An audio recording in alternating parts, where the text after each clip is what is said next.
bienvenue ici à Blondecq. Nous sommes ici à Blondecq, dans le Pas-de-Calais. Cette église que vous voyez, Sainte-Colombe, vient d'être inondée pour la seconde fois. Jusqu'à ce niveau-là, c'était inondé, si bien qu'à l'intérieur de l'église, comme à l'autel, au niveau des sacristies, il y avait de l'eau partout.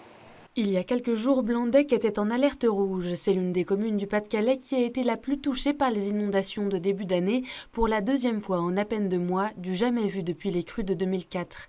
Comme de nombreux habitants, le père Gervais Ocombi, curé de la paroisse de Saint-Pierre-sur-Lard, a vu son église inondée.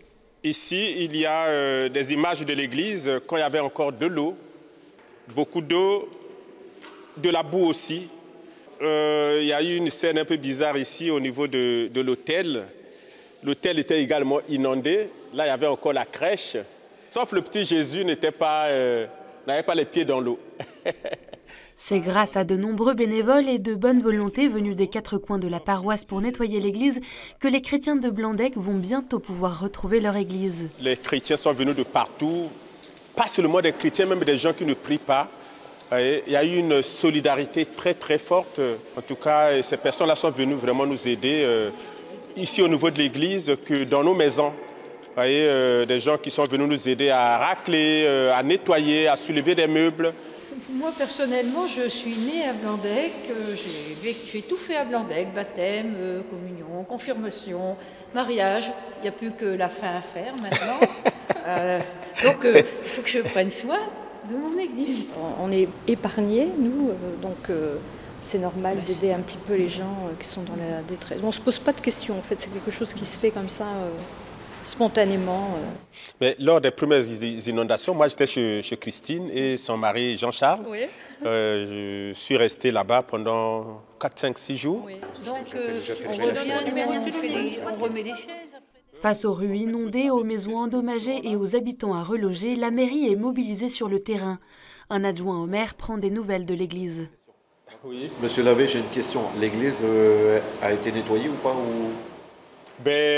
On a commencé le nettoyage, mais ce n'est pas encore fini. Là, ce sont des bonnes volontés, les chrétiens, les bénévoles qui sont venus un peu de partout. Donc de Arc, de Pillan, de Delfaux. Les consommateurs, les Français sont mis... Là, on va chez Blondine, une chrétienne de la paroisse, une coiffeuse aussi. Bonjour Blondine. Mon père. Ouais, comment vas-tu? Ça va. Ah ça. Oh là là, ça c'est Dominique. Oui. Bonjour, meilleurs vœux. Hein. Bah vous aussi. Hein. Beaucoup de santé, moins d'eau, moins d'eau. J'avais réouvert le 5 décembre et donc ça s'est arrêté le 5 janvier. Juste un mois. Un mois. Un mois après. Donc tout est à nouveau à refaire, complètement. Tout a gonflé partout. Tous les placos, la laine de verre ont été impactés. Les bacs à shampoing commencent à moisir. Alors avec les voisins, on est extrêmement solidaires. On se voit, on se parle beaucoup, on se soutient les uns les autres. Et voilà, même si c'est dur, même si on pleure parfois, même si on s'effondre, peu importe, on n'est jamais seul. Et moi, je garde le... Enfin voilà, on dit toujours, t'as quand même le sourire, tout va bien. Mais oui, enfin voilà, on n'est pas seul. Et même quand on a nettoyé tout ça, on passe des moments avec les gens. Finalement, ces moments-là, ils sont importants. Même dans les épreuves, on tisse des liens. Voilà, enfin c'est le plus important, quoi. Avec le froid qui a suivi, les récentes inondations sont sans doute la fois de trop, mais à Blondecq, les habitants continuent à se serrer les coudes.